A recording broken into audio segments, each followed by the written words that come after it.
Hey, I'm Nate Flax. I'm Noah Longworth McGuire. And this is Talking Lion. Talking Lion is a podcast focused on artist-to-artist conversation. We're primarily artists, a duo called Sleeping Lion, but we've been lucky enough to write, produce, and hang out with so many incredible rising artists since we started our project.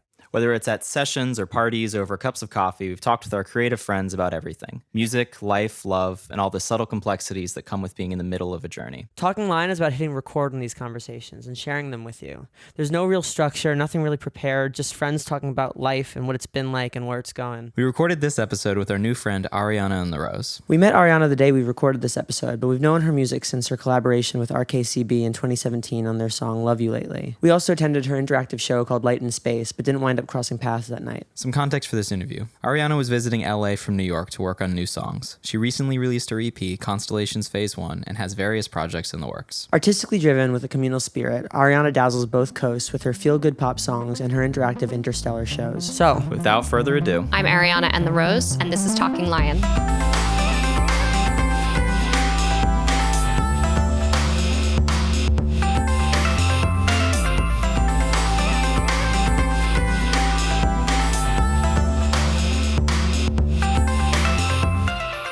hello. Hi, how are ya? I'm good. How are you? It's funny because we did technically meet today, but we've been, I think, talking on like Instagram for the last like year So or long. So, yeah. What brings you to LA? Writing music. Oh, I'll do it. I'll definitely do it. Writing songs. We were talking like, you know, when you first came here, we have like a million mutual friends on like both coasts. It's crazy. It's just such a tight knit. It's like the music industry is Kevin Bacon, but as an industry. Well, and 3 degrees of separation from anyone. It's crazy. This week alone, you've written with like a couple people who have been on the podcast, So like funny. with Lizzie and with like Nico Pop, right? Oh, has Nico Pop been on the podcast Yeah, too? Nico Pop and Keon Palmer were on here. Ah, good people. Oh, they're all the best. So Yeah. we're just pretty much we spent this morning just talking about how much we love our friends. Yes. Just a good people's podcast is what you have going. you know, that's when we started. It's just like, what's the pitch for this show? It's just like, do you want good people just all the Just time? find good human Do you want to beings. hear good people? Literally. Yeah, well, you seem like good. You know, in the last hour that we've talked, you've Thank been a very you. good person. So That's my whole shtick. I seem like a good person, but you know, I think never everybody. know. That's the thing that counts, though. You are who you pretend to be. 100%. It all really the only thing that matters is how it looks. No, exactly. You know, if you are presentable as a nice person, That's horrible. You know. No, that's Pretty not much the true. same Oh thing. my God, for anyone listening, not the truth. You know, though there is something to be said. Like, you know, there are people who say like, "Oh, I'm a bad person," whatever. But if you just put positivity out, like if you actively are working towards being good, even if you're like you have a proclivity towards being a kind of shit person, that's kind of a good, nice thing. I don't know. Do people that are like shitty people, do they know that? Usually, You know, no. like I think almost when you never. suck, that usually goes hand in hand with zero self-awareness. self-awareness. Yeah. Because I feel like nobody thinks of themselves as a shitty person in a way that's real. Like even when someone's like, I'm a shitty person, in their hearts, I'm going to choose to believe that they don't really feel that way. No, I but- don't think anybody like wants to be. Like I don't think anybody. That's what I'm saying. No Yeah. one wants to be a shitty person. Yeah. I guess. But people who do shitty things, like they usually have, like and most decisions that people make, there's a reason behind it, and they Totally. usually believe in the reason. Justification. There's always a Absolutely. justification if nothing Yes. else. I would make the argument that like the biggest sort of cause of just shitty people is like shitty friends. Because I think good friends like hold you accountable. Like I think if you like make it to your 30s and like still have like you know friends. selfish tendencies or you know like talk us you know like in a kind of shitty way, it's because nobody's like being honest with you and saying you're kind of being shitty or you're hurting my feelings or I like don't whatever. know. I do know a few people like that, and they have people around them that are like, "You're not being great," and they just can't help themselves. I don't know, that's my theory just out the Well, I mean, I do think, yes, accountability is a huge thing. Somehow those people have been able to get through life without like really being held accountable. But I'm just gonna hope, I'm gonna believe in the goodness in people, that there's more of the good people's people than the shitty ones. This episode's theme is morality. Right. Can you be Just can you digging be a right good- in. Yeah, gonna be. Well, it's funny because we're both from New York, Yes. and what I was noticing in this morning when we just grab coffee before the shooting the podcast. We were walking very fast. Oh, were we? We were talking very fast. No, there was like a moment where like while we were like walking to the cafe, I'm like, this is the fastest I've ever walked to the cafe. Really? And I miss it. I'm so happy that my like natural pace. Oh, I'm so Yeah. sorry. No, it's I no, set you up. no. You're We were fine. we were great because like we just missed that. Like That's an East Coast so thing. funny. Yeah. Oh, wow. That's so funny. And as we were walking, I was like, God, this is so taking a very long time.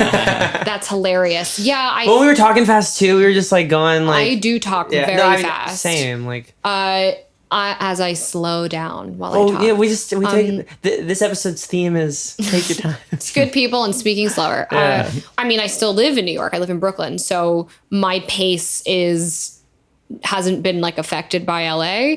Actually, LA sort of makes me feel uncomfortable when I'm here for an extended period of time because it is a slower city. So like it pulls on me as like a person, it pulls on my energy to slow down because that's what it is. But I like it. Like I really like writing music here because everyone moved here, but also I think it's conducive to making records because people start sessions later, people are more easygoing, people are also flaky, but there's something to be said about like making music and living your life. Like, and that's it. Yeah. You know, where like you get to sort of like, whenever I come out here, I'm here for work. So I get to like, sessions don't start till 1. So in the morning, I like live my life. I mean, I still have other things I have to take care of, but this trip specifically, I really like worked hard to like kind of clear my queue of things to do so that I could really just like live and make music and not have to like think about other outside factors that I might have to. And that's been feels like a real luxury. Well, and when I first moved out here, I was very like gung ho. I was like, I'm gonna go out to every single show. I'm gonna like, do like 2 sessions a day, like do the whole thing. And I had a friend who like more or less sort of grew up here, who was just like, yeah, you're not gonna do that the whole time you're here. I'm like, I'm a New Yorker, I will. And then like 2 years into this, I'm just like, okay, well, we're not gonna, it's fine. Like, we're just gonna take it easy today. People ask me why don't you, are you gonna move? You're here so much and everyone's here. And I am fortunate that I can go back and forth. And that's something about New York that I don't want to lose. This thing where there's a spontaneity in New York and there is a pace there. And I'm from there. So like I've never lost that pace. And I've lived in different cities. I haven't always lived in New York, but I feel like the New Yorkness in me is like, I'd be weird. I feel like I'd be a completely different person if that like left me. But I think I speak fast. I'm fast paced. That's like my personhood. Like it's a defining quality about me. People are like, oh girl, you go fast. Like you gotta Are your slow it parents like down. that too? Yeah. Yeah, my mom's from Queens, my dad's from Brooklyn. Oh, We're like yeah, a so very it was all over, New York yeah. family. Yeah. No, my parents too. Like it's pretty much my mom and dad are just like complete motor mouths. And Yes. incidentally, my brother talks very slowly. Like he's a very calm. Sometimes so when you're in Yeah. a family, the reaction, it's like if Yeah. everyone's one way, you go the other way. You It's either like a become your response. parents or you become the antithesis of your parents. Always. But yeah, my roommate in college, who is my best friend and still my best friend, she said that when we first moved in together, she's like, I'd hear you talking on the phone with like your mom or your dad, and I think you were yelling at each other. And then I just realized that you guys were just talking. Just talking, yeah. That's just how you talk to each That's other. who, like my grandfather, my dad, and me all have like a mumble that we bring out of each other. So when we Interesting. like are together for Thanksgiving or even talk on the phone, my mom would observe that we just didn't enunciate anything. That's so funny. Like it's really only been editing the podcast. I've noticed how bad some of that is. But you can understand Like, each other. Isn't that interesting? Yeah. That you can have Yeah. like a whole mumble conversation with each other. Exactly. Because you speak the same language, which I think is so cool about families and people. And, Yeah. I think I was talking to a friend about this the other day. We were talking about like relationships and boyfriends and girlfriends. And she was like, you just got to find someone who speaks you, right? I'd have to find someone who speaks Ariana, who speaks Nate. Like, I think that's a cool thing. That's why that feels so good when you meet someone in the world who like speaks your language. Yeah, because even I feel like even in friendships, like in Totally. any long-term friendship, you develop like a specific vernacular of how you relate to that person. And it's like a little internal, like all these, like, it's not just language. It's like because nonverbal stuff it too. is it's nonverbal. It's like it's just how you interact with somebody, but then like the other layers, you then have layers of inside jokes. Oh, I've started just like from my own just curiosity, keeping track of inside jokes I have with people, whether it's like friendships or relationships or whatever. And when you start realizing that that's like a long list, and then you're just sort of really like riding the grooves between like one inside joke following into like another inside joke or layering inside. That's a really special thing. Because for example, like there are probably emojis that we all use that mean something very specific. Oh, totally. To all of us. And are your friends like know that those are your emojis? Like that's how you do it. My two of my very best friends have been we have been truly best friends for, oh man, one of them is 14 years maybe. Wow. 13 years, and the other one's about 12, and they're also friends with each other. But the two of them, like my best friend Scarlett, who also is a creative director and a music video director, and creative directs my project for me now and has directed music videos for me. Did you do Night Owls? She did the Night Owl video. Cool. She did every video for the Constellations EP that came out. She's super talented. We talk about stuff, and she'll reference things to me that were like 7 years ago. She did this 2 days ago, and she referenced something that had happened, but like in relation to something I was doing now. Yeah. She's like, "Oh my God, this is like then." And I was like, "Holy shit." And she was like, "That was a deep cut. That was like that was me knowing history." That, because you just have these, you've been friends for so long, and you have these memories and jokes and this connection that it's cool to be friends with someone. My best friend in New York, I've known him since I was in second grade. So since I was like, it's crazy. Like, 6 or 7 or something like that. Yeah. Like we've seen some stuff. Well, like you've been through all these phases of your life together.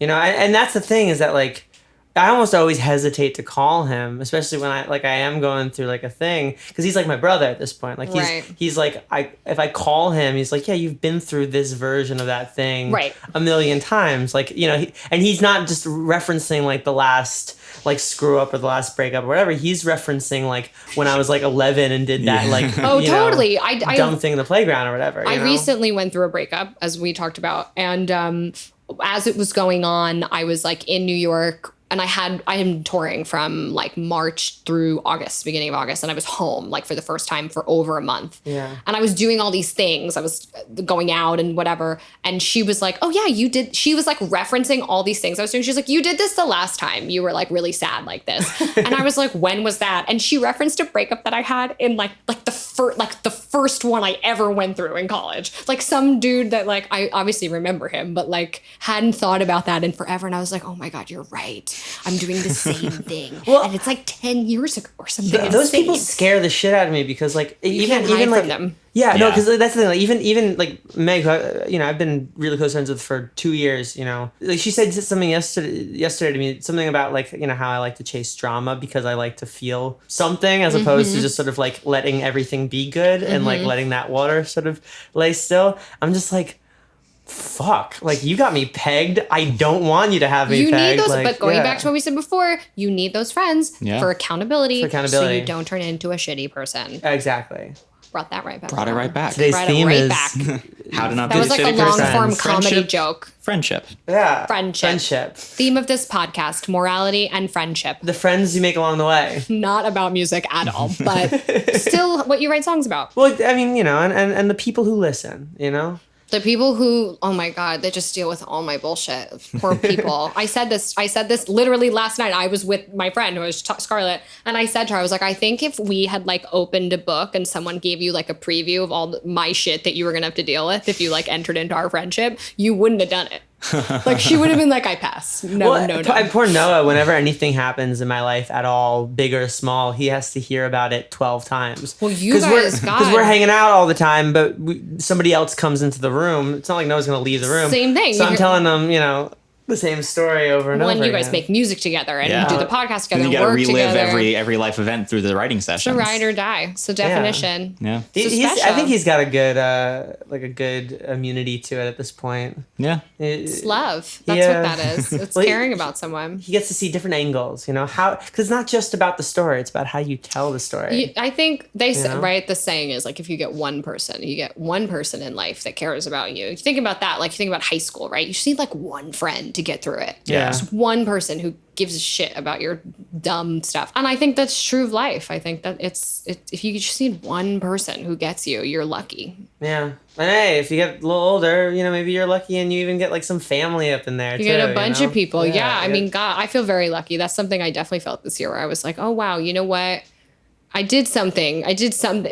Whatever happens in your work, in your, you know, romantic life and whatever, like turned around at the end of this year and was like, at least you rallied a group of people around that I really like. So Yeah. at least there's that, because I don't know if that's true for everybody. So I feel pretty fortunate to have friends. Well, no, and that's the thing. Like, That sounds so sad. no, But my I eyes do, were I open do. this year to like the fact that there are people who like don't Do not have that. put Yeah. that like and, Totally. and realize the value of that. Oh my Like I God. guess for me, because I had my first like best friend who every other day would say he wasn't my best friend, you know, and that's maybe that's That's how you know they're your best friend. Yeah, although maybe that's also the root of every insecurity that I have. Right. Formed really early. Really early is just like trying to prove to this kid that I can be a good So friend, funny. you know? But basically like the whole thing is that you build your family, you build your community, because you can't necessarily like, you need certain things from people. You need to have like that support system, but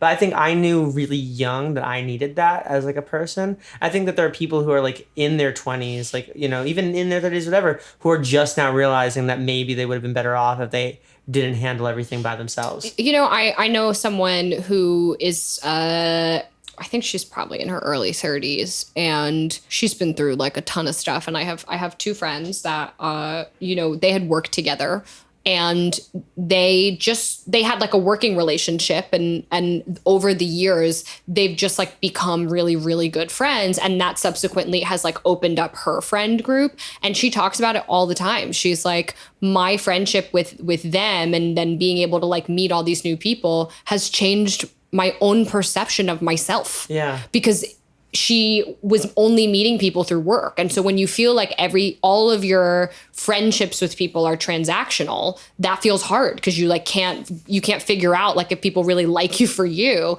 And so as soon as that changes and you feel like people are just invested in hearing about how your day was, she's like a brighter person. She's Yeah. like a truly happier, brighter person. And it's been so cool to watch. And it is a real testament to like what kindness and like taking the time to get to know somebody can mean for someone. I really believe in that stuff. You were saying at coffee that like you had recently started making more music friends, but for us, because we went to a music school, our friends in our early 20s and like from like minute one of being 20, we're all music people. There's still that sort of like transactional. Yeah. There was that transactional piece. I still struggle with that. Like Totally. the upside of like being in this industry and working with all these amazing people, and like part of the reason we have this podcast, because we have all these people in our circle who are like really dope people who we write with. But it's also like I have people who I'm working on stuff with them, but I'm also friends with them, and then I have to navigate like I want to hang out with you, Totally. but also we have to finish this thing, and then it's like when I can only find time for one thing, then I can only find time to like work on stuff with people. And then when all my friends are the people that I'm working with, it's like that can't be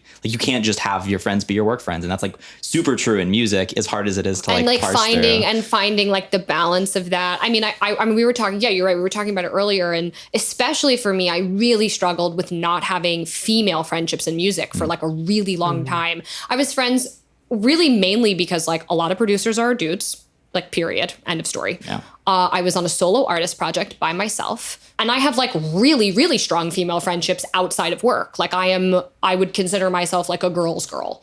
And so not having artists, like other people in pursuit of being an artist or a songwriter to like bounce ideas off of, was always something I didn't even realize how much I needed it until I started to make girlfriends.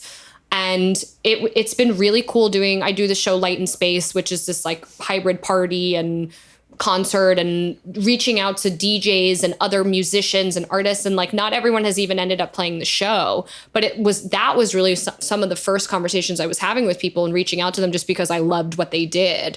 And I think it really in the last year or two, like my whole network of just women that I admire that are doing such cool stuff is like totally expanded. And I feel really grateful for that. And I don't know if it's because there's been like a real light shown on women in music and like getting rid of the stigma that women need to be competitive with each other. I never felt that way. I just straight up didn't meet people. And so to like be able to compare notes even and be like, oh my God, are you dealing with this? I'm worried about this. How do you, things that like you just wouldn't get to talk to, I think the important thing about having a community is that it is your people. And sometimes that's just musicians, but sometimes that's also like, I feel comfortable around like other Jews or other New Yorkers or like people who have similar experiences. Have had like experiences for sure. And that's been, it's really been something that I've been really grateful for, because every girl that I've met that I do sessions with now, or I'm just friends with, and we get coffee and we're just talking about like whatever, like someone's going on tour and they're like, oh, my merch didn't come in and I don't know what I'm doing. And I'm the only girl on the tour. Everyone else is a dude. And we're like talking about that stuff. And like, it's been cool to be able to have that for the first time. I wish I had done it sooner, but the truth is I don't think I knew how. And who knows? I wasn't writing in the state in LA or wherever I was, but I'm really grateful that that's changed for me. I mean, it has meant a lot to me. Now I'm putting a lot of value on having friends who I can just grab a drink with or play trivia with or, go to improv shows with. For sure. Like, I've got music friends, great writers who I've never written with because we play Super Smash Bros. Instead. That's true for any profession, right? Anything you're doing. I think it's important to have people who are in your industry who are your allies and friends and people who you can just call and need a drink with.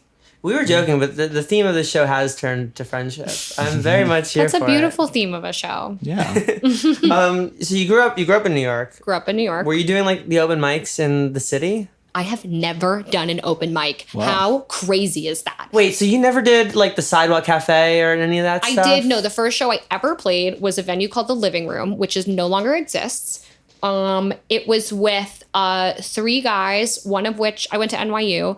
One of which went to NYU. His name's Dan Crowley. He's insanely talented. And they were just like the only, I went to college I was an actor like my whole life. Musicals? I did like TV and film and I worked, first job I ever got was like 13. So I was in an off-Broadway show. So I went to like a performing arts high school Which high school? Professional performing arts school. Okay. I wasn't sure it was like LaGuardia or something. It's the opposite. So LaGuardia is like the specialty school in New York City, and PPAS is like the redheaded stepchild that like doesn't get the funding. But we have like very cool alumni, and you could work at PPAS. That was like the big thing. LaGuardia doesn't let you leave to work. So PPAS was all the kids that were like on Broadway, all the kids, because you had to leave for the matinee. Like Sarah Hyland, who's on Modern Family, went to our school. We had it was...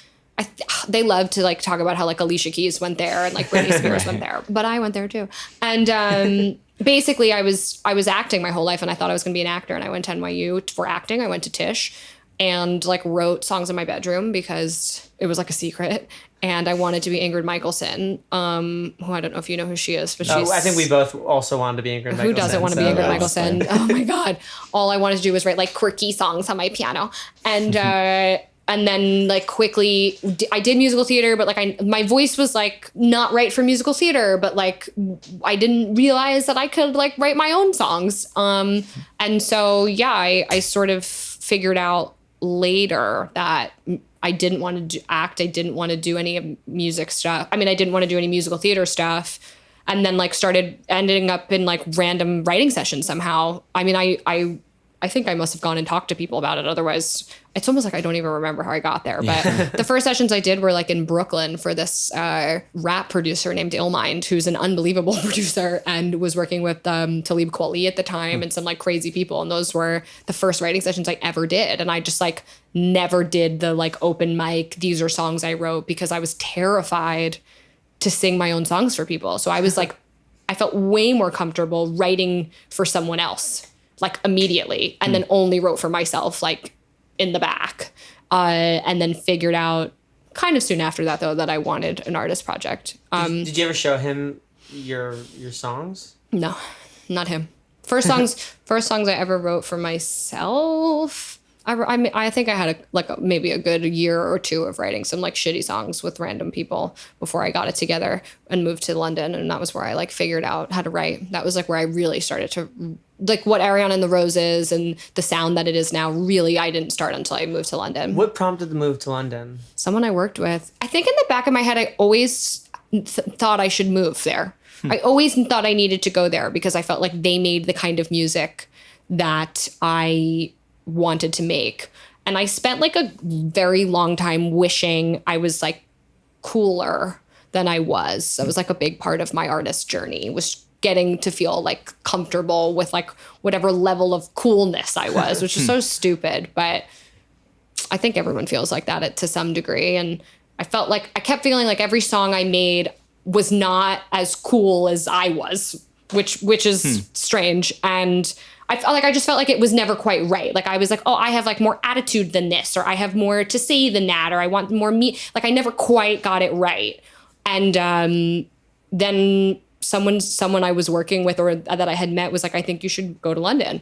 And I was like, okay. And I'll never forget, I did a trip there. My mom came with me because she was like, I don't know who this person is and like what's going on.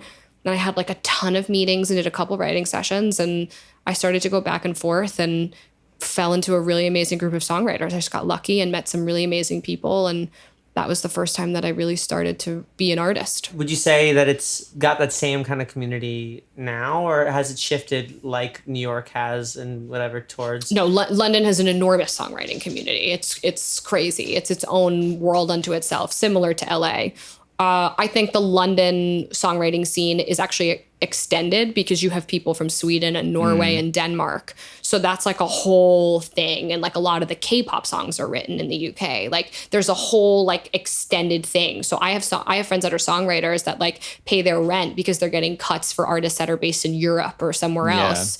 And then they're like doing sessions for other UK artists and stuff. But it's different and the same, but I feel really lucky that I've been able to find a community there for myself and get to go back and forth. I was just there like right before I was here. So that was always the dream I had, which is why I think I kind of got to LA late because I was there in London. And I was offered, I got really lucky. I was offered a tour like before I even had a band there. And I went out with an artist called Fox at the time, and like one of the first, it was like the second or third show I ever did in London. I was opening for her at Shepherd's Bush Empire, which was like amazing. It's like a beautiful venue. And then, I've toured a lot there. I love it there. I believe in the way that they make pop music. I think it's, there's a lot of integrity in it. Well, that clearly inspired the beginnings of your project too. For sure. So walk me through the first song you put out was Give Up the Ghost. Yes. Yeah? Yes. So how did that first song sort of come to be, and then how'd you wind up coming up with your persona? Well, sneakily, Give Up the Ghost was not the first song I ever put out. I had put out other songs, but they were terrible, so we took them down, which I think a lot of artists can relate to. Yeah. I know of so many artists that are like, oh, dude, like I have a whole catalog that's been like uploaded and taken down. So many people. And I think it's important to say for anyone who's listening, because I think that that's like a misconception that like you come out like crystallized. Yeah, which no is one crazy. does. No, you make terrible things before you make good things. Yeah. But Give Up the Ghost was the first song I put out as Ariana and the Rose, the project as it is now. So that was 2015. So that was 4 years ago. And I still love that song. Like to this day, I think Give Up the Ghost is still a like very good representation of who I am as an artist. It was produced by a British producer named Tom Fuller, who's very talented, and co-written with a group that was called The Nexus at the time. I don't think they work together anymore, but the writer is a guy named David Snedden, who's unbelievably talented. They co-wrote a little song that people liked called National Anthem by Lana Del Rey. Oh, well, that'll definitely do it. That'll do it for you. Yeah, I remember meeting David, and he was like one of the most talented people I've ever met. To this day is just one of those people that can sit down at a piano and play chords and sing melodies, and you're like, oh my God, like the song, it's 14 seconds in and the song's written. Like, this is insane. And I met those people, and I like immediately had a family. Like they're just good humans. How did you wind up meeting them? Would you go to like sort of events or to concerts or were there networking things? Yeah, I mean, I think being around is part of it. There's a really cool studio complex in London called Tal Yard, which now has been around for a while and is very built up. But this was the beginning of it. It's all these different studios. It's really cool, and there's tons of different people in there. I mean, like Mark Ronson's in there now and stuff. But in the beginning, that wasn't the case. It was just different writers and producers, and now they've expanded and they have a publishing company and a management arm, and they manage some amazingly successful artists, a DJ named Sigala, who is not big here, but is very big in the UK. And basically that was like one of the first meetings I ever took was with this guy who was one of the A&Rs there. And he was like, yeah, I'll put you in some sessions. I think it was the beginning for them. You know, they were looking just for artists to work with, and I got lucky and met the right person, and they put me in sessions, and you meet one person, and Tom produced like a bunch of things for me. So he was a songwriter also. So he brought his friends in, and I met those people. And I was at a barbecue in Sherman Oaks 2 weeks ago, and I met a guy who is like really good friends with one of my friends who lives in England, and he's British. And I was like, vaguely had heard his name before. And I was like, you don't happen to be friends with this person that I mentioned? He was like, that's one of my best friends. I mean, it's such a small world, a small world. Like, and no matter where in the world you are, like, for sure. Again, the first 5 minutes you're here, we were just like finding like the this person's like, this person, we got to talk about this person. Yeah, I think that there's, and what's wild is that there's so many pockets of that too. Like there's writers that we don't know about, that we don't know personally, that are all friends with each other, and that's an extension. Well, I've always found sometimes you meet one person and it opens up like a whole pocket. Whole network. Like I know when we met Evangelia, like just her alone introduced sort of expanded and introduced us to people in New York, people in Los Angeles, just little pockets that like one person winds up being this kind of like so many writers point. And you're probably that for other people. I know we're that for people. Like I know for sure you're your community, and when you meet someone that expands again, and it's the come together now over me of the whole thing. It's crazy. You know? Now, we were first sonically introduced to you through Love You Lately, which you did with RKCB. We were in Boston when it came out. We were pretty much hype on any duo that was making music like close to ours, and so between Opia and RKCB and everything, we're like, oh, maybe there's a world for this kind of stuff that we're messing around electronic sexy bedroom bops. Yeah, well, and that's the thing, like the song is so great. Thank like you. It just, I like even out here now, I just immediately put back to the first time I heard it in Boston. How did that song like come to be, and what was that writing process, and is there a part of the song that first sort of made it come alive for you? So we got put into a session. It was just a writing session, like any day, typical Tuesday in LA. And was it actually a Tuesday? No. Okay, I was like, but that'd be cool. Do you feel like that, like a crazy memory for sessions? No, I just typical Tuesdays. I use it as like it's just like the alliteration, really. But it was like any regular day, and I had heard some of their stuff. They had obviously heard mine, and it was like their manager knew my manager at the time and said, you guys should do this. And we just wrote the song. We weren't like, we should write for you, or we should write, we just wrote. Yeah. And Casey, I remember Riley had, was like starting the beat. He was doing that. There's like a synth in it that does like a do, do, do, do, do. And he was doing that. And Casey started singing the hook, the guess I don't love you lately. And then, I don't know, we just wrote the song. And did we record the demo as a duet? I think we might have, because once we wrote it and we both realized we liked it, it was one of those things where I was like, no, you guys take it. And they were like, no, you take it. And I was like, no, you take it. And it felt like the story of the song required two voices.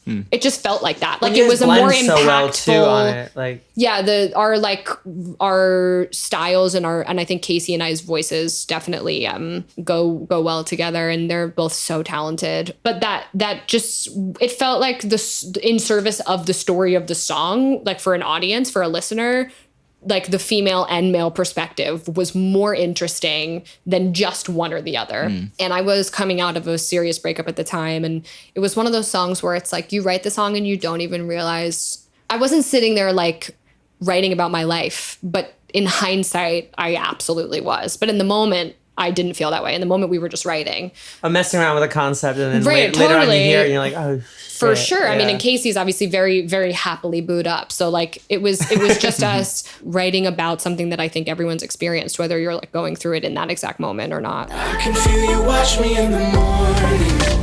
I don't need to give you any warning. I love that song, and people have been. I did a show in Phoenix actually in March, opening for a band called Weathers, who are awesome. And a girl DM'd me before the show, and she was like, "Hey, I noticed that you're not doing Love You Lately in the set," because we had like been posting videos and stuff. She was like, "Could you sing it tonight? It's my favorite song of yours." And so we did an acoustic version of it, and it was like so special. It was like really, I had taken it out of the set just because I had new music coming out, and we only had so much time. And now I like only want to do it with a piano because the song itself I feel like is just, it's cool to write an electronic based song that feels like the melody and the lyrics hold up without it all, And what's special about the song too, what I love like lyrically, around the time when it came out, I was listening to a lot of stuff that was like very subtle resignation, almost like a casual, like I guess I don't, the fact that's like I guess I don't love you, like and now I mean you're hearing it a lot more now too. You got like I was getting kind of used to being someone you love, like it's like. It's very colloquial. That was kind of, like the very- beginning of people writing like that. Like writing how you speak. How you speak, but also just like, just having these really heavy hitting things being delivered with an almost like casual and subtle resignation. And that's what I think really hit me about the song when it first came out. So I can imagine just playing it in this sort of stripped down place. Would you ever think about recording it or like? Sure, for sure. Yeah, I would love that. Hey. I'll call Casey. Maybe we'll do it together. It is a really beautiful song. I'm really proud of that song. And it's definitely been a huge discovery point for my own project. So I'm very proud of it. And I think when artists collaborate in general, it's always interesting for people, just two styles coming together. Well, and I think as far as like discovery points go too, it's just whatever winds up bringing, because now you got that the fan who reached out to you. It's like that's an important song to them. It's an important song to us when it came out. Like you never know, and that's why we say we talk about scrapping catalogs, but also you never know which songs, even the ones that we think are like our old stuff, stuff that we think is shit, wind up having connections with people or being a discovery point. Now more than ever, right? With the way that Spotify is, and it's all algorithms. I think for an artist, when something's connecting if you see that someone discovers you through one thing, but then is going back and listening to other stuff. Because ultimately, I don't care what song is the song that makes someone care about my project first, as long as there's, as long as there's a door for them. Yeah. Well, and that's something that we've kind of grappled with and found a kind of nice little piece in this year is that like we used to be really down on ourselves that we never had a song that passed 1 million streams.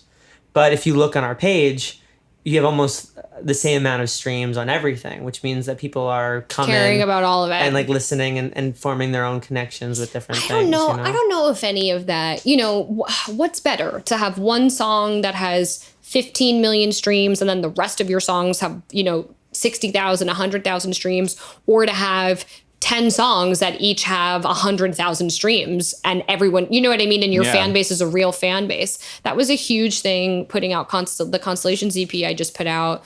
I work with a really small team that is dedicated and really passionate, which I feel really grateful and fortunate to have. And I said to everyone as we went into this campaign, I was like, it's going to hurt my ego, but I care less about the vanity numbers and I care more about getting it to real people. And I care more about when I put a show on sale, when I put tickets on sale, that we sell them, that we're getting to people who believe in, the music and want to come see that live. That matters to me than having 7 million streams on a song that are passive listeners who don't care about, being on your mailing list or coming to see a show. Because ultimately that doesn't help you build your career. And I think that that's something that has become a thing for artists. You want those numbers, but you also want those numbers to be people who care. I care more about having less people who give a shit than more people who are passive. Well, and that's like I grew up in Westchester, New York, like, and there was the Yonkers punk scene where you had these artists who, I guess weren't doing great on iTunes, or whatever was happening around that time, or even when Spotify started coming along, like they didn't have great numbers, whatever, but there was not a single show they played in New York that wasn't just completely packed, just like a sweaty and people who love them warehouse, and people loved them and they bought merch. I have like the band t-shirts I have are from those bands. And then we saw it, like one of the biggest shows we played was opening for Vespertine. Oh yeah, and he opened for Great Good Fine Okay on the last tour they did. Oh, yeah. And that's the thing is that, like, on a streaming place, like, Vespertine's got, he's got good numbers, but like it's not like you could compare it to like other people who don't sell out shows. There is not a single show he plays that he doesn't sell out, like with lines out the door. Like we thought there was some sort of mistake when we showed up at the venue and there was a line in the rain, and we're just it's amazing. What's happening? But you notice that's someone who's building something, and I think that's harder now than ever. Actually, I know that streaming has. They say streaming has leveled the playing field in a lot of ways, which I do think is true, but I also think it's become harder to make something that feels tangible. Well, streaming has lowered the barrier to entry. Yes. But that's not the same thing as leveling the playing field, because all lowering the barrier to entry does is just increase the noise floor. And then then you have to do more to doesn't that just put even more weight on the gatekeepers to sort of sift through things? Because ultimately, even from like a scientific standpoint, they've shown that like people like things curated for them. They don't want to go in and do the heavy lifting of trying to find the fan who like is the real hardcore music fan that's like sifting to find the thing is just less than the person who wants to say, hey, I think you should listen to this. Yeah. I'm a musician and I don't want to do that. Well, no, that's the thing. I write for a blog. We have this thing. I will trade all of my privacy for a well-curated life. Like, I don't want to be scrolling through Netflix to figure out what I want. I get overwhelmed in the grocery store. Like, I think that's I think that's humans. I think that's just how our brains work. There is that David Foster Wallace essay. I forget which one it was. Is that at a certain point we're going to just be begging for curation. And that's the truth.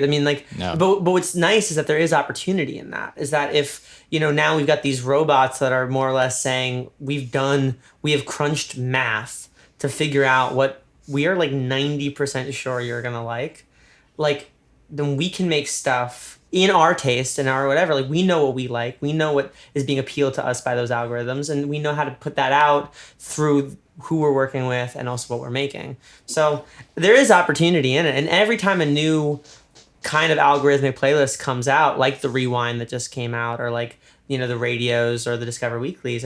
I know every artist now does get a bump on Monday because of Discover Weekly stuff. Like, I'm kind of here for the computers figuring out our shit, just a little bit. Yeah. I just feel like I don't know is the answer, really. I feel like I know, and then something else happens and I'm like, oh God, I didn't know that. I just try and make music that I love and believe in, so that in, the following year I look back and still love it. And I'm still a believer in like the physical. I'm a old school in that way, that like if someone sees you live and they love you, they love you. Yeah. There's nothing a stream can do to replace that, period. If you see an opener and you think they're sick, you will go listen to their music. Yeah. In a lot of ways, I feel like I gave up on, I went to so many shows this year. I gave up on like feeling like I could be enchanted by a live show. And then we saw like Donna Missile at Rough Trade. Game fucking over. But but that's the thing, right? Like, someone live grabs you, and so it's actually way easier. The curation part of it's way easier, because when someone hits you live, first of all, it's harder. There's fewer people that can do it. Yeah. And you love them immediately. You're a fan. It's done. It's done. You are now her fan. That's over. True. Yeah. Very true. Even if you saw her do another show that didn't hit you as hard, you'd still give her a pass. You'd still be like, no, I think I've seen her like 6 times since then. Each time it's just like mind blowing. But see what I'm saying? You've seen her 6 times. You saw her once. You fucking loved her. Every time she's in town, you're like, I'm not gonna miss that. Yeah. And but here's the thing: if I was just like sitting around and someone was like, hey, listen to this artist, Donna Missile, she's pretty cool, I would like listen to the record and be like, yeah, that was pretty cool, and I wouldn't think much of it. Go on your day. Yeah, I would go about Totally. my day. Like it's There's like, just so much that it's hard to sort of sift like our through brains it. are just like. I mean, blah, blah, blah. every artist is different, and she's definitely an artist that thrives live. Yeah. Like that's, not every artist does thrive live. Yeah. But And the reverse. I mean, there are plenty of artists who have just incredible records that don't translate live. for particularly 100%. well. Yeah, you know? But I do think that there's an article right now on Billboard that Pink, that's about Pink. And that's what she talks about. She's like, I tapped off the hamster wheel because she built an insane touring business, and she has the biggest earning tour for a female artist ever. Damn. That's crazy. But Pink has a reputation as a touring artist. Like Yeah. you might not even be the biggest Pink fan, but you know about her live show. True. Yeah. You know that she does, it's amazing. Well, what still boggles my mind is I remember watching the music video for "Don't Let Me Get Me" on my friend's like PlayStation. Yeah. Like I remember Yeah. like that music video. I remember from 2000 or whatever. Like the fact that she's still pumping out. She's not a hit. heritage artist, which is unbelievable when so many other acts who are her contemporaries are effectively considered heritage artists. She's very relevant and she's doing things, and she attributes that to her live show. I feel like Katy Perry has been brushing up against that for like the last like. Yeah, I mean, for this last once year. you go like reality show host, like that puts you in a certain lane. 100%. Well, But she's even veering Lady back. Even I mean, Lady Gaga with the Vegas show. No, Yeah, but I think actually I mean, would say she's doing a different Lady thing. Gaga. No, but I think Lady Gaga's another one who's sort of circumvented and found her own way because she sold out. She did the Super Bowl, which Yeah. like reminded everybody that Lady Gaga is insanely talented.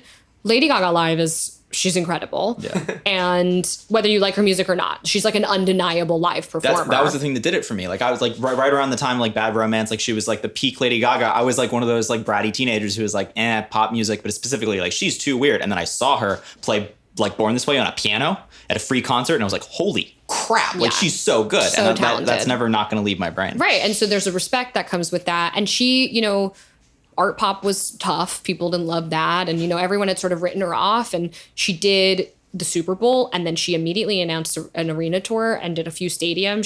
She played, I saw her at Citi Field in New York. She played stadium in Boston. She sold them out and everybody loved it. And, obviously she now is like an Oscar winner and like girls like doing whatever, girls in her best life. But that being said, like she's making her 6th album and like people want it. Like people Yeah. are ready because ultimately her live show like was so incredible. It's like she does not feel like a heritage act. When doing a Vegas show or something like that could very much make you Yeah, feel that way. that's true. So she's someone I think that's like that's also sort of rewritten her own rules and been like, no, you're not going to write me off. Like I'm going to do all these different things. And even A Star Is Born was grounded in music. So like Yeah. it's just this still constant her reminder voice, how it's still- talented she yeah. is. And so I think that people are much more open to that and not writing female pop stars off just because they're old. Or she's 33, which is also not old. But St. Vincent, St. Vincent wasn't even St. Vincent. She didn't win her first Grammy until she was 33. BB Rexa had that song Randomly too. read about yeah, I that know. recently.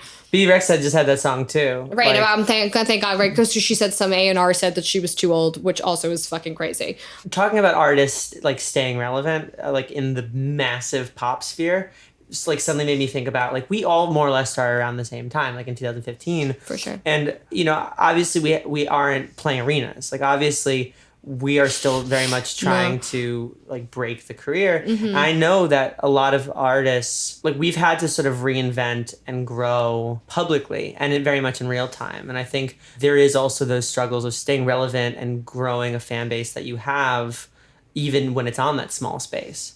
Because you can't be moving backwards, you can't be sliding back, but also sometimes you need to take that time to sort of grow. So I feel like all of those thoughts are happening on like the arena side. Like what's the best way to sort of angle yourself? Like we are considering it on the sort of micro level of, okay, do we put out music this year? Do we spend the year like developing a better sound or a new sound or the growing the or starting a podcast or whatever, Yeah. like. Yeah. But I think the stuff we were just talking about, like I think all that shows that being an artist is like an ongoing challenge. Like even if you're playing arenas, then you're for just thinking sure. about how once you get to the point where you're playing arenas, then you're like, okay, shit, how do I stay relevant? Like that's like you're still like up at night being like, this artist project, how do I continue? It's brutal. Like to have longevity in this industry, like for more than 10 years is like you have to pull off so much stuff on like such prolific. a big, be so prolific and be so smart.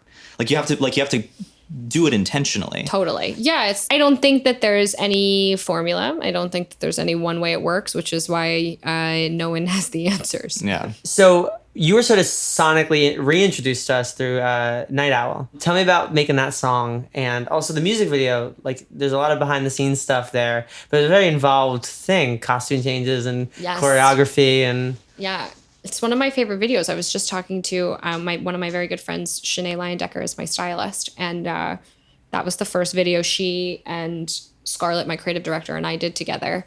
And I love it. It's like just bold and colorful and fun, but also fashion. And it had like a lot of joy in it, making that video. So I made my Retrograde EP came out in 2017, which had Love You Lately on it. And then I kind of took the first Light and Space show that we did, the immersive show that I do in Brooklyn. The first one we did was fall of 2017. So we sort of did the whole campaign for Retrograde while I was making Light and Space. And I really spent from like that November so it's like just 2 years now since we started doing Light and Space. So since we did that first one in November, we've done 10 of them. And they're pretty like immersive shows. We've done them in LA with Live Nation. We've done them here. So I spent most of 2018 just writing music, doing what you were saying, writing music, developing what I wanted to do next, and also doing this show. So I like knew that I couldn't really get two things off the ground at once. And I chose to do Light and Space because I had already put that EP out. And I started working with a really amazing producer named Stuart Crichton, who I still work with. I have a writing session with him tomorrow, actually. He's an insanely talented person and has become a mentor of mine. And Night Owl was the very first song we ever wrote together. I walked in, we did a session, just me and him, and the song just like fell out of me. And I loved it. Just this like disco tinge. It just felt free and pop, but in a way that like had a lot of cool to it. And that was it starts in this sort of Imogen Heap, like 100%. like vocoder acapella. Are you ready? Can you feel it on your skin? The burning babe that you becoming who you've been. Imogen Heap is my jam, huge influence on me. Actually, the new music I'm making right now is like very much leaning even more in that direction. But that was the first thing we did. And I didn't want to wait. I wasn't ready to put the next EP out yet. So I didn't want to wait. So we put it out actually at the end of that. We put it out at the very end of 2018, but held the video to put out at the beginning of January. That was sort of the beginning of my year in 2019 of putting out a bunch of music. So I love that song. Again, just hearing it just with like the acapella first and then having the groove come in and just hit you over the head. Get accented by the video where you have these like very cool costume changes and like this very sort of subtle like dance and everything. Yeah. Now who choreographed it? The video was choreographed by someone named Amy Gardner, who's a very talented choreographer. She also choreographed Light and Space. When we were going into it, I said to her, we're not going to film the choreography sort of top to bottom. I've always played with choreography in my videos, or I have in other videos. And I wanted sort of weird, quirky choreography. And she built it kind of around like my own. I'm not a dancer, but I would say I used to be, but I would say that I'm someone who like can move well. I know like actual dancers, so I wouldn't like offend them by saying I'm a dancer. But so we created these these phrases that I did in every single outfit. There's 5 outfits in the video. And so we knew we were going to cut them together. So like the beginning of one movement would start in one outfit, but then finish in another one. We knew that was the vision. And she was like, so how quirky do you want to go? And I was like, get weird, girl.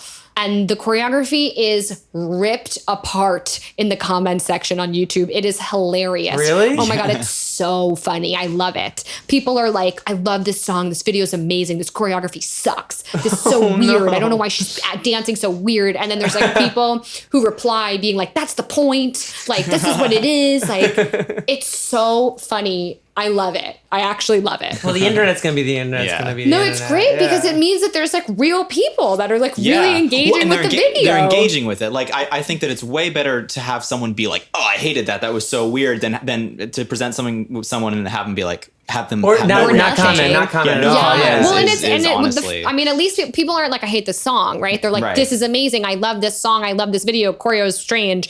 And then to have people like arguing. People who argue in comment section, I just love it. I love it. I can't get enough. Yeah. But yeah, I love. We're inspiring. We want to stoke the flames more. Like, come through. Yeah, I know myself. I know that like if I was ever in a position where I had a song, do like really well on like a mainstream scale or something, and I had like trolls and like people really going in, I'm going to answer them. Like I'm going to, because if something truly offended me, I wouldn't like get involved. But there's just some of them I think it's funny, and I like to sort of, give a sassy response, sort of the way Rihanna is like, if she's like the queen of a clapback on Instagram. I just think it's too fun not to. But that video I love that people sort of like hate on the choreo because we purposefully did it. So I'm like, great. The point was to do this sort of odd choreography. So I'm glad that that's what you received. No, 110%. Yeah. Are you ready for the question round? Oh my God, I'm ready for the question round. First question is, what is your phone background? My dog. Aw, Cute. His name's Alfredo. Like the sauce. Like the sauce. cheesy. Well, Fredo. My dad named him Fredo, like from The Godfather, but I call him Alfredo. That's good. Do you have any non-musical hobbies? I love movies. Does that count as a non-musical hobby? Say so. Yes. Yeah, I am like a junkie. I like television and movies. Like my intake is crazy. I don't sleep. I love Same. it. And books. Same. I read a lot. Do you have a skill that you would like to have? I'm not a bad cook, but I'd like to be like an amazing cook. I want to cook. I want to be able to like I'm Italian. Like I want to be able to like make you sauce from scratch and like be Yeah. that girl. I started cooking this year, and I am like not a bad cook, but I'm certainly not one of those people that's an amazing cook. Yeah. Well, it's a different skill to like have efficiency with putting ingredients together and like making a meal. But then, yeah, like, as someone who loves food, like the creativity Of aspect of it. And those people are like, well, you just feel it. No You feel it. recipe. I'm like, get out of go, here. like whenever you watch like people on Top Chef, when they like go into the pantry and they're like, I feel this avocado, and they Right. just like they have this intuitive sense It's of like a craft. It's a craft. Just like I relate to it as a producer of just like, oh, I feel like these two sounds will go well together. Like I get the roadmap to how people execute that as an art form, but the actual like I just haven't put in my 10,000 hours. Movies about chefs are like my jam. It's so interesting. Anthony Bourdain is my like. Oh yeah. I think producers are like better wired to be good cooks because, like he was saying, that sort of framework is already there. Like, okay, I'm okay with exploration. I'm okay with some things taking some time. I'm okay with the render time. I'm okay with all this Totally. stuff. The sum of the parts making something different than what you would have thought. I'm a fucking songwriter. I like songwriting is the hot pockets of the culinary world. Oh my God, that's Like- so good. Yeah, and like I want to like put it in the microwave and like come out and be done. Well, and that's the Like a thing. Like workout. songwriting, I would argue, is just like production is a very long delayed gratification. Like songwriting is 5-minute doses of instant gratification. It's Totally. you get this rhyme right, you get this melody right, you get this thing right, you get that thing right, the song is done. You get that you get pretty much a consistent dopamine fix from like top to bottom. I liken songwriting to a workout. Like it can be hard when you're doing it, like the feeling of like pushing through when you do it, but then when you're done, you're like, I am a champion. Yeah, You I love feel it. that. You have like the sweat, What is your superpower? My friends and I joke about this all the time. My superpower is that I can turn any oversized t-shirt into a dress. Wow. Okay. What would that Or like super- any men's shirt into a dress. Like I belt them. I wear it's a thing I do. Would you be a pirate? No. Why? Why not? I'd be like one of the like wenches that they steal. Are those girls like prostitutes? So maybe I just called myself that. That's not what I meant. I just imagined myself in the cute outfit. Fair play. Fair play. What was your first tattoo? I have Babar, the French. It's like, the elephant Oh yeah. from the French Yeah. cartoon illustration. Why? I just love it. That's what better That's a reason great to do reason, something. I Yeah. also have Babar prints hanging in my house. So I guess if you like know that I have the tattoo and then see the prints, you're like, okay, this is getting a bit much. Did you like grow up with it? Yeah. Alright. We're not French. I just said the books. And then I was in Oh, Paris. I thought you said we're not friends. I'm like, I assume you're not friends with No, the oh my God, you shouldn't fictional assume that we are elephant. friends. Terrible. No, I'm not French. But I had the books We. in English. Oui, oui, baguette. As the French say, baguette. What was your first concert? This is such a good story. Okay, short story. My first concert was Celine Dion. Okay. And I didn't know that you don't dress up to go to concerts. I was 10 years old. My Heart Will Go On was like the hit of the town. And I wore a gown. And my mom and dad were like, are you sure you want to wear that to the concert? And I was like, what do you mean?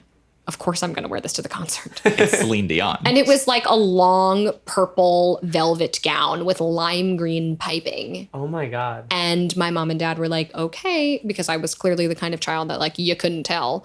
And I wore the gown and I showed up, and obviously no one else was in gowns, and I was embarrassed, but I was like, fuck it. I'm like going hard. You're gonna own it. Yeah. And so for my birthday this year, my best friends got me tickets to Celine's concert at Madison Square Garden in February, and I cried because I love Celine Dion more than anything. There's a But French theme to all of this, isn't there? I fucking love French people. I dated a French guy once too, actually. His name was Pierre. His You name dated was a French Pierre. man named Pierre? Yeah. Wow, you can't make that He stuff looks up. like a Pierre.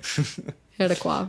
He had the. Like a coiffed haircut. Like Oh, I his thought he had like the beret and like was No, also. he wasn't a mime. like a mime. That's the only thing that would have made him more French. He had a thick accent though, and he'd be like, Ariana. If he ever got mad at me, he'd be like, Ariana, Ariana. And I'd be like, oh, okay, whatever. It didn't work out. What's your go-to karaoke song? Ooh, Lose Yourself by Eminem. Ooh, that's a good one. Yeah.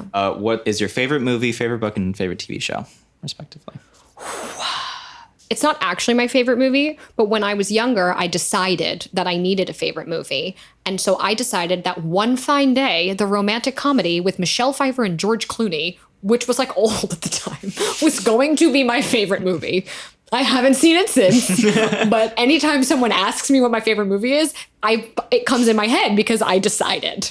I was, again, probably 12 or 11. You were preparing for this interview. It was like a movie from the early 90s. Like, what the hell was One wrong with Fine me? Day. The truth is that's not my favorite movie. I think my favorite movie is probably something in the like comedy vein, like a Forgetting Sarah Marshall or something like that. Okay. My favorite book is The Alchemist by Paul Coelho. It's a very good book. I suggest everybody read it. It is amazing. Okay. And favorite TV show? Oh my God. Currently, I love Schitt's Creek. That's a fun show. I also love Fleabag. I also love, oh my God, so many shows. The White Girl, Basic and Me, will forever love Gilmore Girls, Sex and the City, let's be honest. But currently, Schitt's Creek. It's a fun sitcom. Also, my band makes me watch Peep Show. Oh, yeah. So that's become a good one. But they like put it on and then like no one watches it. Everyone just recites the lines, which doesn't make it fun for someone who's never seen Is your it. band British? Some of them. Okay. My tour manager's Canadian. My musical director's British. They all love it. So I now love it. Yeah. What's the best date you've been on? Oh my God.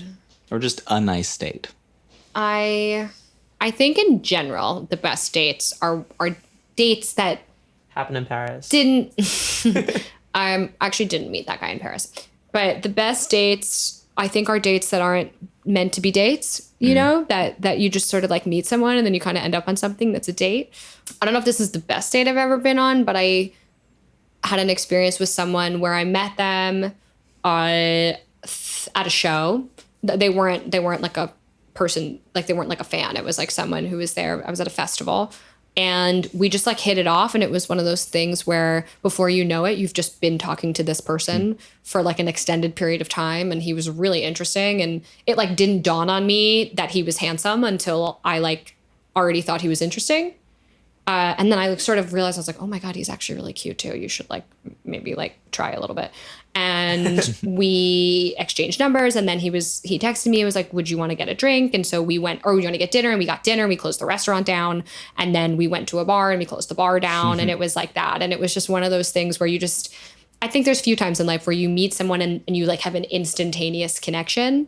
And funny enough, we were both sort of like, coming out of things and like it like wasn't good timing, and we were in a city that neither one of us lived in, and we don't live in the same city, and I actually have never seen him again.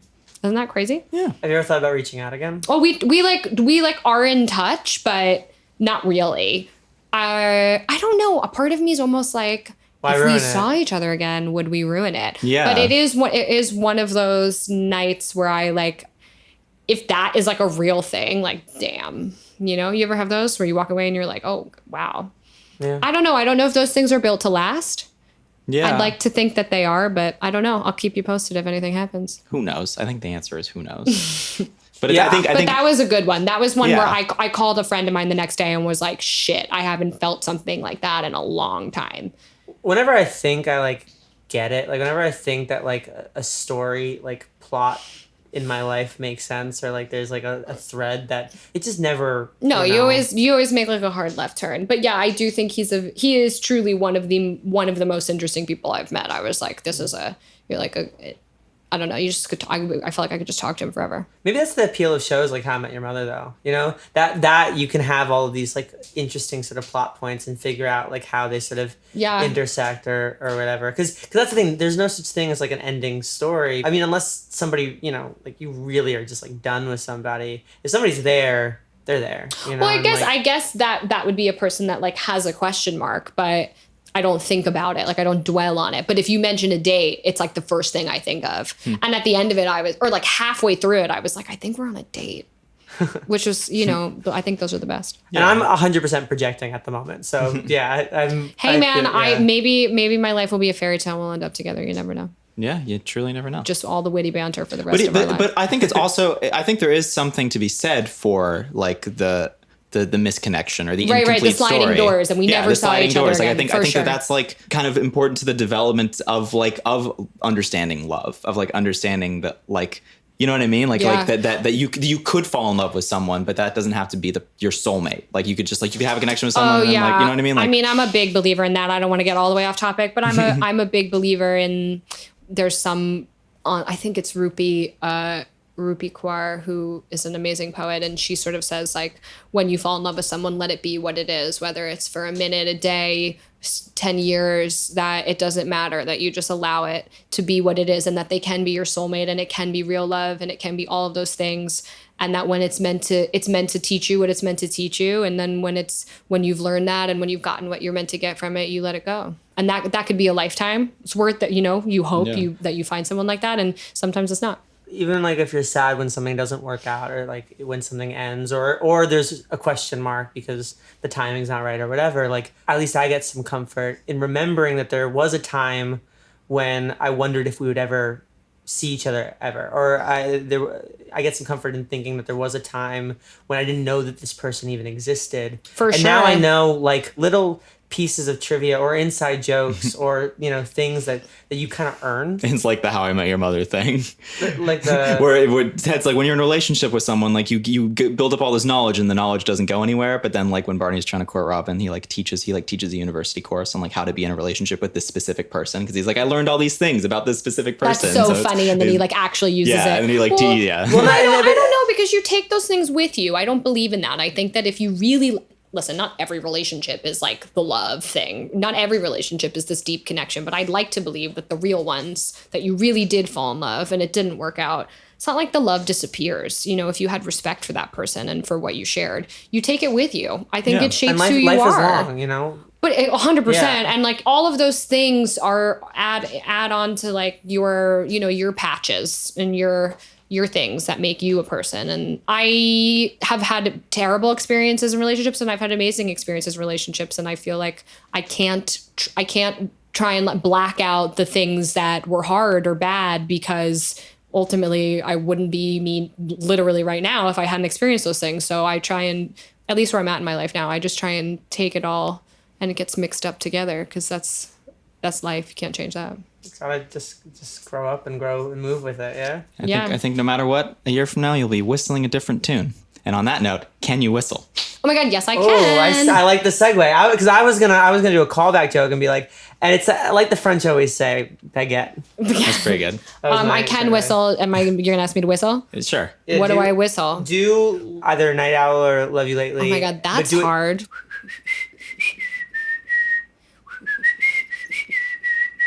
Right? Yeah. Right? You proved that you can proved whistle. That you can whistle. Thank you. Do you have a scar or any scar? Yes, with I have a story? scar on my knee, Is there a on my story left knee. behind it? When I don't remember how old I was, a kid, I was in Vermont and it was the wintertime, so I'm not really sure how this happened, but I was riding my bike with a friend and I fell into the grass off my bike and split my knee open. And I couldn't walk because like my whole knee was split open. Also, like, what the hell was in the grass?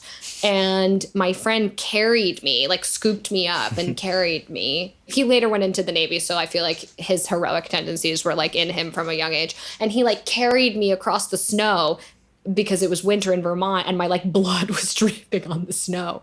And they were like, you can get stitches or we can give you a butterfly Band-Aid and you like can't bend your knee. And I was so terrified of the pain of stitches that I got the butterfly Band-Aid. So now I have a scar on my left knee. Nice. I'll do it. I'll definitely do it. My favorite question. What are 3 thoughts you have at this very moment? That I like your hair color. That's red. Thank you. Is that your real hair color? Yes. That's cool. Ginger. What's another thing? That it's getting dark early is what I was actually just thinking. And that this has been such a lovely conversation. Aw, likewise. Yeah, likewise. It's been a whole sort of day of chat. So It's been really nice. nice. Yeah. Just friendship. That's the power of friendship. The power of Back friendship. to our theme. Themes, yeah. Friendship on a baguette. What are you most proud of? Currently, actually, I'm most proud of. I'm in like a very recently feeling like I'm in a very like open emotional place and like creatively and from a work perspective, I feel very open and I've worked hard to like have some inner peace and self-worth and those kinds of things that I think challenge us as we are artists. And I'm proud of that. I'm proud of getting to a place. I feel like I fought for that for myself. I have like professional accomplishments. Certainly Light and Space is something I'm very proud of. But honestly, in this moment, nothing makes me feel more proud than not feeling super negative and feeling like I want to quit all the time. That Yeah. feels really good. And it's no small thing. It is no small thing, No and small it's thing. definitely ongoing. And I had an experience where literally this past Saturday I was in a writing session, and I was like, my brain was like going haywire, and I was like feeling really insecure. And as I was in the session, I was like, you are doing poorly in the session. I was like, your ideas suck. You're not, it's like I was like beating myself, and I hadn't felt that way in so long. Like I've really worked to like not feel that way. And it was crazy because after the session was over, I was like, holy shit, how did you live your life like that for so long? Like I think I was like that forever. Like I was like literally like making Light and Space and putting songs out. And I was like, this is terrible. You don't deserve this. No one's going to care. Like I really was like crazy hard on myself and really negative. And it was something that I have worked really, really hard to kind of move through. And I think a lot of musicians and a lot of people I think a lot of people in general, period, no matter what you do, struggle with that. But especially in something like music and songwriting that's so up and down. I just decided one day, I was like, you gotta sort this out, because like success or no success, like you gotta fix it for yourself. So Well, that's 'cause something no I feel matter very if you proud have of. success, like if you can't live inside your own head, It's only going to compound only it. gonna compound, so yeah. like worst case scenario is you hate yourself and become super successful. so you can't even fix it and then by you're fucked. doing well. Yeah. That sounds like hell. And Yeah. obviously, subsequently, as the story goes, as soon as you sort of get some peace and start to feel those things, and it all of a sudden seems like doors open for you, and people, I feel like I've met all these people, and things that felt like they had so much pushback now feel frictionless, and that's obviously what they tell you will happen, but you can't possibly like do that Well, that's just because someone says it. You have to live it for yourself. I was For mentioning it earlier, but like I think this year was the first time in literally 5 or 6 years where I felt like everything was fine. Like, and my brain like went on fire. Well, it's like your brain is like, oh wait, we like might be at peace, like something might be okay. Let me like light a match to it all. And Yeah. I was with someone recently, and she's probably in her early 50s, and she's worked at labels and ran labels and has been like an unbelievable mentor to me. And she was like, yeah, I think that you definitely like had a self-sabotage thing going on. And I was said to her, I was like, I don't even know if it was self-sabotage. It was like I had convinced myself I didn't deserve it. Even things I was getting, even things that were like happening. So you couldn't even take them away from me because they had happened. I was like, no, it doesn't matter. Yeah. Everyone was like, that's crazy. And I was like, well, it doesn't matter because like I'm not selling out Radio City. So like, who cares? It was that. Well, I it think- was like insane. In my own head, I think it was more, okay, well, if this is all good, it's not moving. So how do I get something that's moving? How do I, like, I think my brain just constantly wants to solve problems, Yeah, even if it means making problems. Yeah, you and know? you're It's always like- looking at what's next. And so, yeah, I think, had you asked me that question a year ago, I would have given you a professional accomplishment, which I am very much proud of those things. But I don't feel like it is the thing to be most proud of anymore, because I feel like I worked really, really hard for some like personal growth, which I like really was the definition of standing in your own way, which subsequently has led to some like professional openings, and personal openings and things like that. So that feels really nice. Yeah. And on that note, what are you most excited for? I'm making new music, which I'm very excited for. And I've been writing a lot. So I'm writing for me and I'm writing for other people. So I'm excited to see where that goes and kind of what comes of those things. I don't have anything concrete to tell you. I'm in the process of making Constellations phase 2. Phase 2. Yeah, I was So going to I'm ask. very if there was a excited second. about that. And figuring out the plans for Light and Space, which is definitely something that has been a highlight for me as an artist, as a person, as a creator. People come to that show and I feel like it is about me, but it's not about me. You guys have been, and I so badly wanted to make something that felt truly inclusive, really allowed people to drop their inhibitions, to feel like they could introduce themselves to a stranger, that they were in an environment that like if they went up and talked to someone or danced with someone, that they would be open and it felt safe. It didn't feel weird. It didn't feel judgmental. Someone was like, well, what's the goal? And I was like, I want people to leave the show saying, wow, that's the most fun I've had in as long as I can remember, which is a really lofty thing to try and achieve. Well, we have fun. Yeah. Thank you. Yeah. It was a cool night. And I feel like we do that, and people come up to me after shows and say stuff like that, and that feels special. That feels like you made something for other people with your art, with your creativity. Well, we selfishly hope for more on the West Coast. Thank you. I'm working on it. I'm working on it. But yeah, I'm excited to figure out kind of the next steps for what Light and Space is, and to make new music and to put it out. Well, hey, we're equally excited. We'll be keeping tabs. Thank and you. Thank you so much for coming on. It's Thanks been awesome for talking to having you me. today. Oh my God, it was so fun.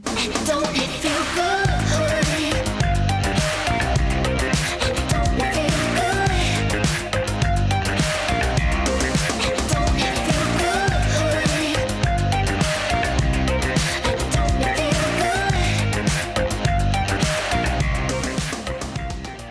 We would like to thank Jägermeister and Isotope for their early support of Talking Lion.